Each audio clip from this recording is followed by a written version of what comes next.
25 ఏళ్ల పాటు బెంగాల్ను ఏలిన వామపక్షాలు మమత చేతిలో ఓటమి అనంతరం చెల్లాచెదురయ్యాయి.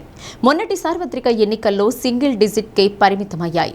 తర్వాత అధికారం చేపట్టిన మమతా బెనర్జీ అప్రతిహతంగా ఆడిందే ఆటగా పాడిందే పాటగా రాజ్యాంగాన్ని న్యాయస్థానాలను లెక్క చేయకుండా వ్యవహరించిన నియంత పోకడలతో విరక్తి చెందిన ఆ పార్టీ నేతలు టీఎంసీని చీలిక పీలికలు చేశారు.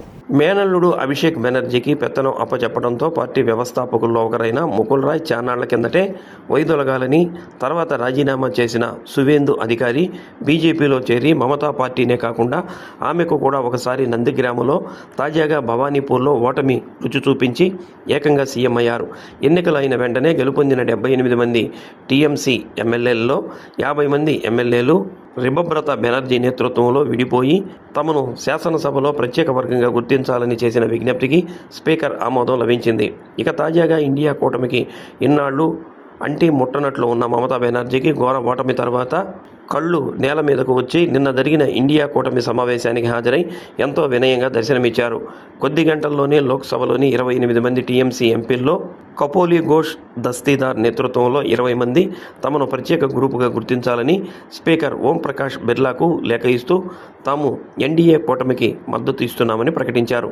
ఇప్పటికే ఎమ్మెల్యేలు తిరుగుబాటుతో ఊపిరాడని టీఎంసీకి మమతా బెనర్జీకి తాజాగా ఎంపీల తిరుగుబాటు, సీనియర్ నేత సుఖేందు శేఖర్ రాయ్ రాజ్యసభ సభ్యత్వానికి రాజీనామా గోరు చుట్టుపై రోకటి పోటులా మారింది.